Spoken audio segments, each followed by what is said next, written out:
میں نے یقین کرنے کے لیے کہ آیا میں کوئی خواب تو نہیں دیکھ رہا اپنے ہاتھ پر چٹکی کاٹی، مگر یہ کوئی خواب نہیں تھا۔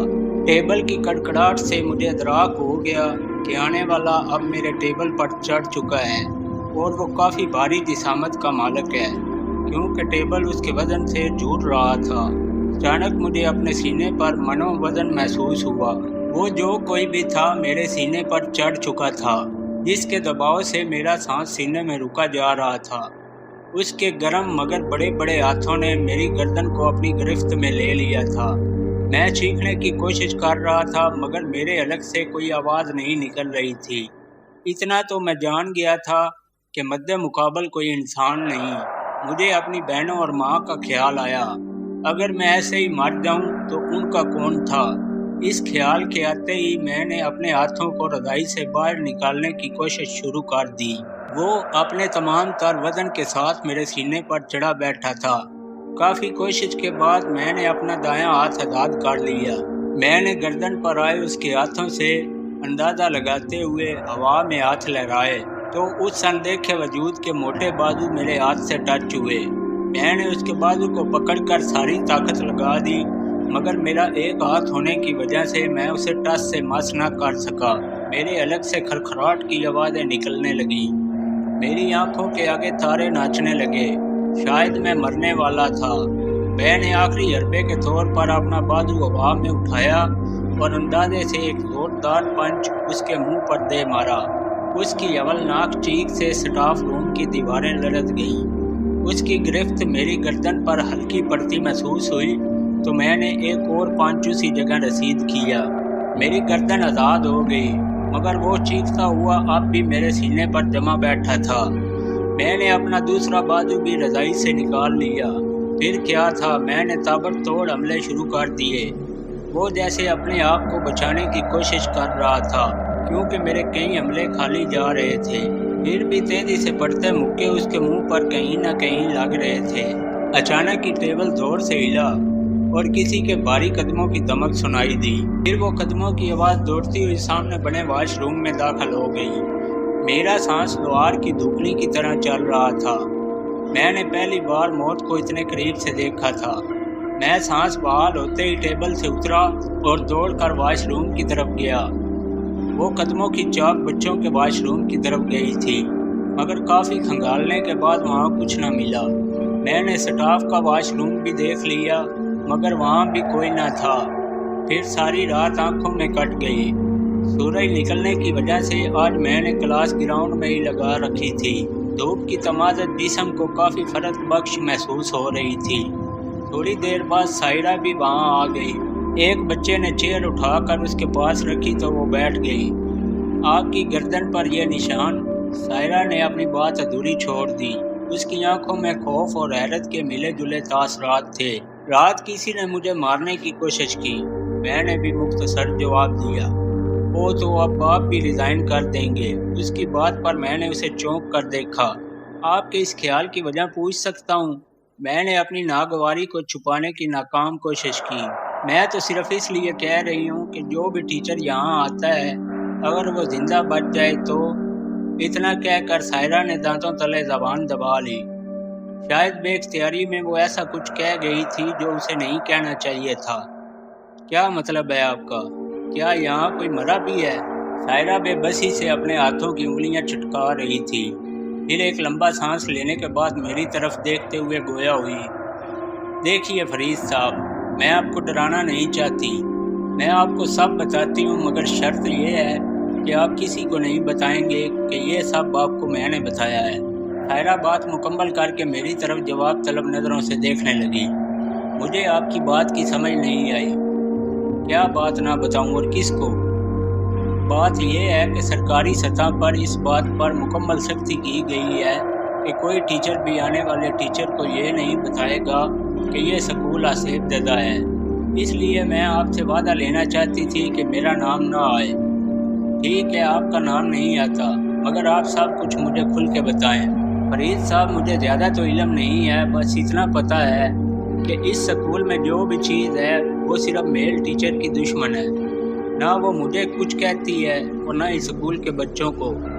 اس سکول میں گائے بگائے ٹیچر اور چوکیدار آتے رہتے ہیں، مگر وہ ایک رات بھی یہاں نہیں گزار پاتے۔ یا تو وہ ڈر کر بھاگ جاتے ہیں، یا پھر اتنا کہہ کر سائرہ پھر خاموش ہو گئی۔ یا پھر کیا؟ میں نے چپتی ہوئی نظروں سے اس سے پوچھا۔ یا پھر انہیں مار دیا جاتا ہے، سائرہ نے چہرہ نیچے کیے جواب دیا۔ گو کہ اس کی آواز بہت دھیمی تھی، مگر میں نے سن اور سمجھ لیا تھا۔ مجھے ڈر تو لگ رہا تھا، مگر بہت مشکل سے یہ جاب ملی تھی، اس لیے میں چھوڑنا نہیں چاہتا تھا۔ سائرہ کرسی سے اٹھی اور اپنے روم کی طرف چلی گئی۔ میں انہی سوچوں میں غرق تھا کہ میل ٹیچر کے ساتھ اس چیز کی کیا دشمنی ہو سکتی ہے کہ اچانک زوردار بنبناہٹ سے گراؤنڈ کے اوپر سے گزرتی بجلی کی مین تار میرے پیروں میں آ گری۔ میں سیکنڈ کے 1000ویں حصے میں سمجھ گیا کہ نادیدہ قوتوں نے مجھ پر دوسرا حملہ کر دیا ہے۔ میں نے ایک لمبی جست لگائی اور بجلی کی تار سے دور ہو گیا۔ میں نے چیخ کر بچوں کو اپنے کمرے میں جانے کا کہا۔ سائرہ اپنے آفس سے باہر آ گئی تھی اور شاید واپڈا والوں کو فون کیا تھا۔ تھوڑی دیر میں واپڈا کے اہلکار وہاں آ گئے اور تمام حالات کو سنبھال لیا۔ اس حادثے کے بعد کچھ اور والدین نے اپنے بچوں کو سکول سے نکلوا لیا۔ سائرہ انہیں کنونس کرنے کی کوشش کرتی رہی، مگر وہ نہ مانے۔ بچوں کی کم تعداد ہونے کی وجہ بھی اب میرے سامنے آ گئی تھی۔ بقول سائرہ آس پاس کے غریب لوگوں نے اپنے بچے یہاں داخل کروائے ہوئے تھے، جو کہ پرائیویٹ اسکولوں کی فیس ادا نہ کر سکتے تھے، مگر یہاں پر ہونے والے حادثات کے ڈر سے انہوں نے بچوں کو اسکول بھیجنا چھوڑ دیا تھا۔ دوپہر کو سائرہ چھٹی کر کے گھر چلی گئی تو میں تمام سکول کا جائزہ لیتے ہوئے پرنسپل آفس کے سامنے سے گزرا تو اندر کا منظر دیکھ کر ٹھٹک کر رک گیا۔ ٹیبل پر پڑا رجسٹر کھلا تھا اور اس کے پیج ایسے پھڑپھڑا رہے تھے جیسے بہت بڑا طوفان آ گیا ہو۔ میں نے جلدی سے جیب سے چابیاں نکالی اور پرنسپل آفس کا لاک کھول کر اندر داخل ہو گیا۔ رجسٹر کھلا پڑا تھا، مگر اب اس کے پیج ساکت تھے۔ وہ امپلائی کوائف کا رجسٹر تھا اور کھلے ہوئے پیج پر ایک میل ٹیچر کی تصویر لگی ہوئی تھی۔ نیچے اس کا نام اور مکمل کوائف درج تھے۔ یہ ہمیں چاہیے۔ میرے کان کے پاس کسی عورت نے سرگوشی کی تو میں خوف زدہ نظروں سے اپنے چاروں طرف دیکھنے لگا۔ میں نے جلدی سے آفس بند کیا اور چوکیدار کے کمرے میں آ گیا۔ پورے 2 گھنٹے لگا کر میں نے کمرے کی صفائی کی۔ کل رات والے تجربے سے میں کافی کچھ سیکھ چکا تھا۔ میں نے آج رات چوکیدار کے کمرے میں سونے کا ارادہ کر لیا تھا۔ کافی مشقت کے بعد جب وہ کمرہ رہنے کے قابل ہوا تو میں نہانے کے لیے باتھ روم میں گھس گیا۔ کپڑے پہن کر میں نے باتھ روم میں لگے آئینے میں دیکھتے ہوئے بال بنائے۔ یک لخت آئینے سے 2 نسوانی ہاتھ نکلے اور میری گردن پر جم گئے۔ اسے یہاں لے آؤ، اسے یہاں لے آؤ۔ وہی نسوانی آواز پھر سے سرگوشیاں کرنے لگی جو میں نے پرنسپل آفس میں سنی تھی۔ پھر ان ہاتھوں نے میری گردن چھوڑ دی۔ رات کو میں سونے کے لیے لیٹا تو باہر گراؤنڈ میں عجیب دھما چوکڑی شروع ہو گئی۔ میں اٹھ کر شیشے کی کھڑکی کے سامنے کھڑا ہو گیا۔ باہر گراؤنڈ میں بڑے بڑے قد کے لوگ چوکڑیاں مار کر گول دائرہ بنائے بیٹھے تھے۔ میں نے ہلکا سا دروازہ کھولا اور باہر کی سنگن لینے لگا۔ ان کے درمیان ایک عورت کالا برقع پہنے بیٹھی تھی۔ میری تو ناک کا بیڑا غرق کر دیا اس شخص نے۔ آج میں اسے زندہ نہیں چھوڑوں گا۔ میں نے غور سے آواز کی طرف دیکھا تو وہ ایک بڑے قد کا موٹا سا شخص تھا۔ نہیں، اب تم کچھ نہیں کرو گے۔ وہ شخص کافی مضبوط اعصاب کا ہے، ہم اسے استعمال کریں گے۔ یہ کسی عورت کی آواز تھی جو ان کے درمیان بیٹھی تھی۔ اس کی آواز سن کر مجھے وہ سرگوشیاں یاد آ گئیں۔ بلا شبہ یہ وہی آواز تھی۔ پھر وہ سب یوں غائب ہو گئے جیسے وہاں تھے ہی نہیں۔ مجھے کب نیند آئی مجھے پتہ نہ چلا۔ صبح سائرہ نے بچے کو بھیج کر مجھے جگایا۔ میں نے شاور لیا اور کلاس میں پہنچ گیا۔ اس دن کوئی عجیب و غریب حادثہ نہ ہوا۔ بریک کے وقت میں سائرہ کے آفس چلا گیا۔ یہ سلطان عزیز کون ہے؟ میں نے لگی لپٹی کیے بغیر سیدھا سوال کیا۔ کس سلطان عزیز کی بات کر رہے ہیں آپ؟ میں سمجھی نہیں۔ میں نے امپلائی کوائف فائل اٹھائی اور وہی پیج سائرہ کے سامنے کھول کے رکھ دیا جو کل خود بخود کھل گیا تھا، اور پھر سرگوشیوں میں کسی عورت نے کہا تھا کہ یہ ہمیں چاہیے۔ وہ تو اس ٹیچر کی بات کر رہے ہیں آپ۔ یہ مجھ سے پہلے کی اپوائنٹمنٹ ہے۔ میں اس ٹیچر کے ریزائن کے کافی دیر بعد یہاں جوائن ہوئی ہوں۔ ہاں، البتہ لوگوں سے یہ ضرور سنا ہے کہ اس وقت سکول میں پہلی موت ہوئی تھی۔ جس موت سے یہ شخص اتنا ڈر گیا تھا کہ فوراً ریزائن کر دیا تھا۔ مگر آپ اس کے متعلق کیوں پوچھ رہے ہیں؟ سائرہ نے اپنی بات کے اختتام پر سوال کر دیا۔ ابھی کچھ کہہ نہیں سکتا۔ مجھے لگتا ہے کہ ان سارے معاملات کی کوئی نہ کوئی کڑی اس شخص سے جڑتی ہے۔ چھٹی کے بعد میں مارکیٹ چلا گیا۔ وہاں پر کافی لوگوں سے سوال و جواب کیے مگر کوئی خاطر خواہ معلومات نہ مل سکی۔ رکو بیٹا، میں گروسری اٹھائے اسکول گیٹ کھولنے والا تھا کہ ایک اجنبی مگر بلغمی آواز سنائی دی۔ میں نے مڑ کر دیکھا تو وہ 35-40 سال کا ایک ادھیڑ عمر آدمی تھا۔ جی چاچا جی فرمائیے۔ مجھے اس وقت چائے کی شدید طلب ہو رہی تھی اور اس آدمی کی مداخلت سے کافی کوفت محسوس ہونے لگی تھی۔ بیٹا کیا تمہارے ساتھ سب ٹھیک تو ہے؟ اس سکول میں ایک رات سے زیادہ کوئی نہیں ٹھہر سکا مگر تم نے 2 راتیں گزار دیں، اس لیے سوچا پوچھ لوں۔ اندر آ جائیے۔ میں نے گیٹ کھول کر اسے بلایا تو وہ ڈرتا ڈرتا اندر آ گیا۔ میں نے چائے کے 2 کپ بنائے، ایک اسے دیا اور گویا ہوا، چاچا جی انسان موت سے نہیں ڈرتا مگر بھوک اور افلاس سے بہت خوف محسوس کرتا ہے۔ خیر چھوڑیے، آپ کون ہیں اور ایسا کیوں پوچھا؟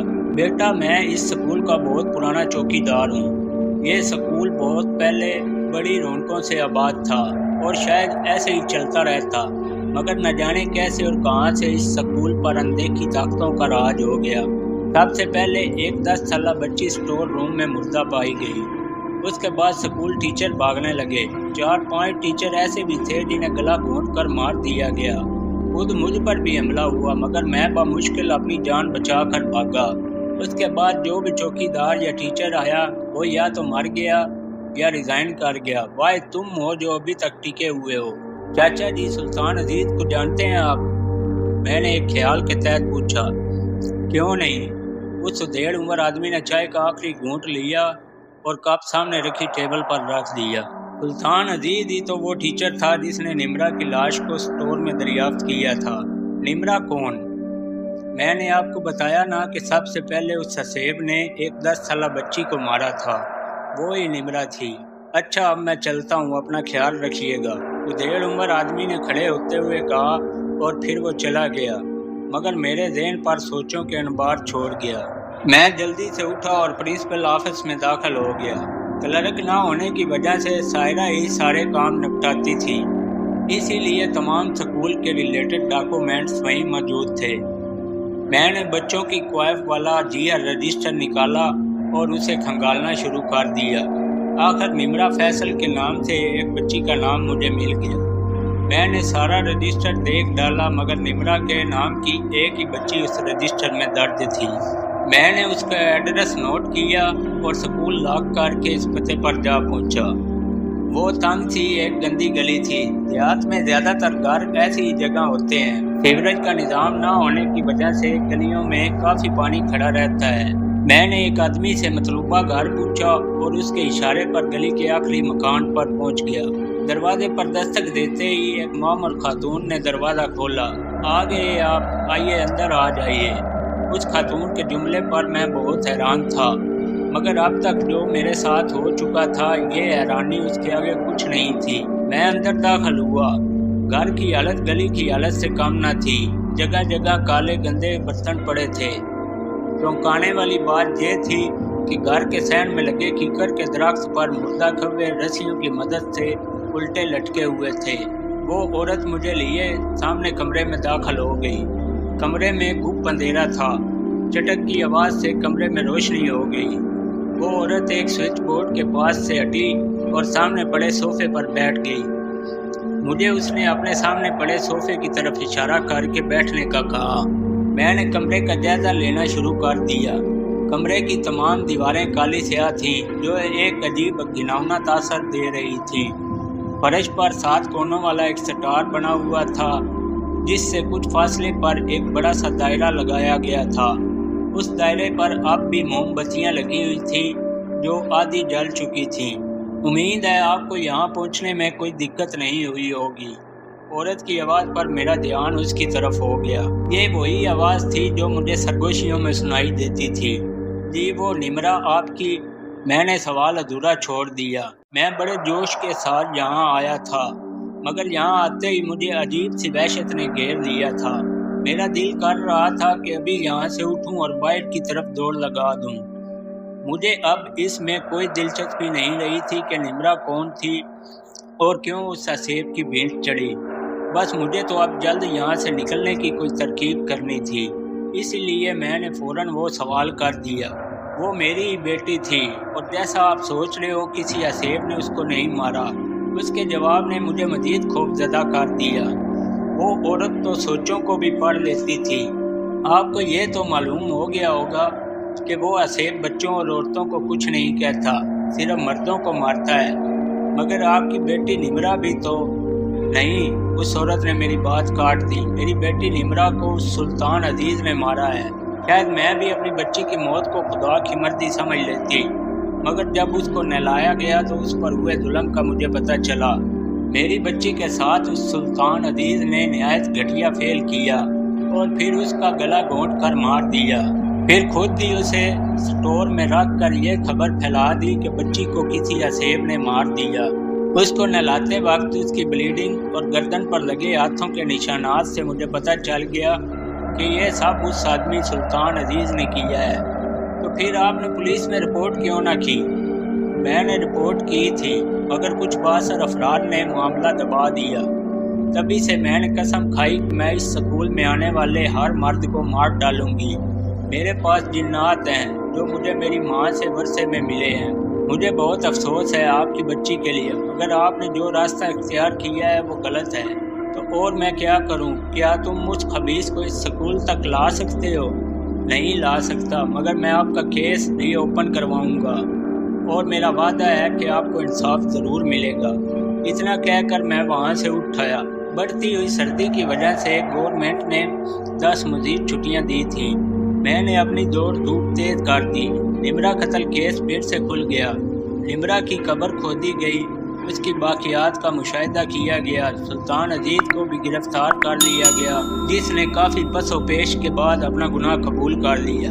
اسے پھانسی کی سزا ہو گئی۔ پھر اس دن کے بعد سے اس سکول کی رونقیں پھر سے بحال ہو گئیں۔ میں اب بھی اسی سکول میں ہوں اور میرے مالی حالات سدھر گئے ہیں، مگر جب بھی وہ خوفناک واقعات یاد آتے ہیں میرے رونگٹے کھڑے ہو جاتے ہیں۔